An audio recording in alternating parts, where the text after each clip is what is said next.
Hi folks, welcome to 20 Minute Gamer, a new channel for those of us who love games but don't have hours to spare.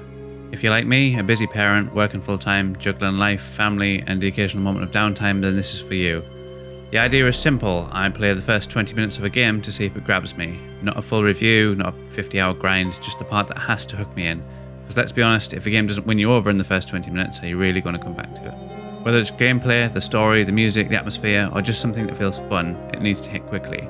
So I'll play those opening minutes and give you my honest take. I wanted to start the channel with a game that meant something to me personally, and that's Resident Evil 2 on the original PlayStation.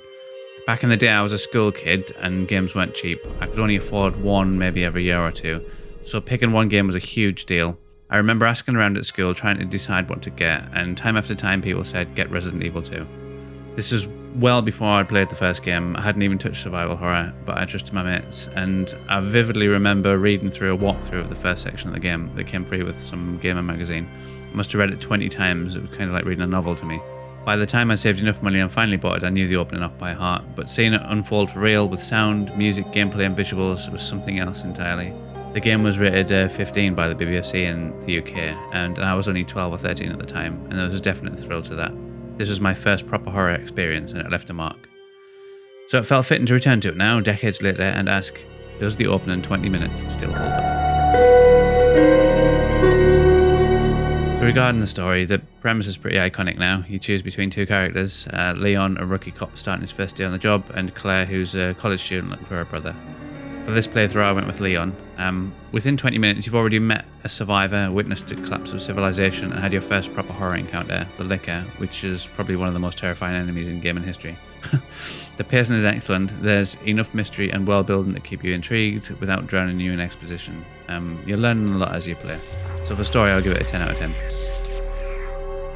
So let's talk tank controls. If you've never used them, they're a bit of an acquired taste.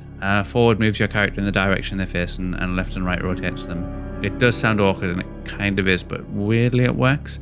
It does add to the tension. You're not whipping around like a superhero, you're just a person trying to survive, and the clunkiness becomes part of the panic.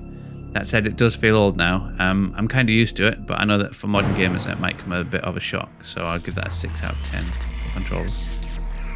So regarding atmosphere, Resident Evil 2 builds atmosphere in a masterclass way.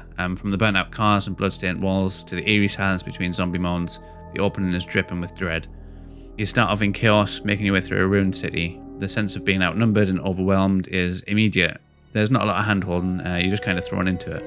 Even now, with decades of horror games since, it still manages to feel pretty intense.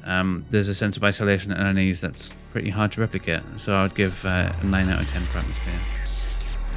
The sound design is absolutely key here. Even before I can see certain enemies, I could hear them growling around corners, glass breaking footsteps. It really does keep you tense. The music is iconic. I remember tracks I haven't heard in over 25 years. The thing that plays in the main hall of the police station is etched in my brain.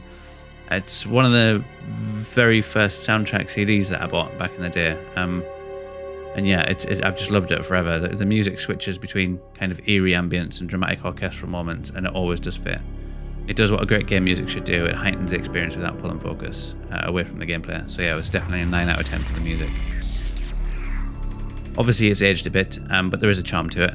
The combination of the 2D pre-rendered backgrounds with 3D character models allows for a level of visual detail that other games at the time couldn't really match. I did play it on PC through DuckStation with upscale and turned on. It does look cleaner, but some of the backgrounds did stretch and get a bit of a strange effect going on, but overall it does hold up. Cutscenes still look really, really good.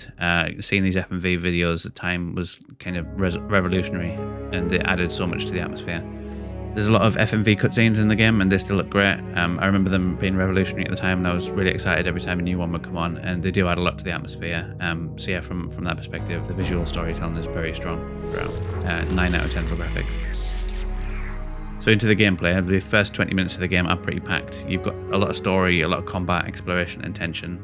Right from the off, you're surrounded by zombies. You've got choices. You can either stand and fight them, or you can run around them. Ammo's fairly limited, so you have to think. It's not just shooting everything and moving on. You're constantly weighing up your next move. There's a glorious moment when you find the shotgun in the gun shop. It's still one of my favourite gaming weapons of all time, especially in this game. It's just brutal, very, very satisfying, and it's a real game changer. The gameplay just keeps you engaged throughout. It feels so cinematic, but also very hands-on. There are cutscenes, but they're short and sharp and actually help the flow, and you can skip them if you want. So if you're short on time, do that. So yeah, it's definitely a 10 out of 10 for gameplay. So was it worth it? Absolutely.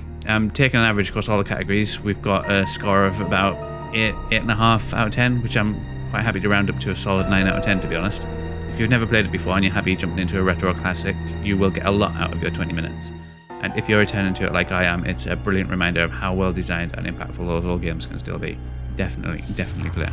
Thanks so much for watching. If you enjoyed this and you're someone who also doesn't have endless hours to sink into every new release, then hit that subscribe button. I'll be uploading a new 20-minute game episode every week, playing the openings of new, old and sometimes weird games to see if they can hook me in that limited window of time. Let me know in the comments what you think of Resident Evil 2. Does it still hold up for you, and what game should I play next? Cheers for watching, I'll see you next time.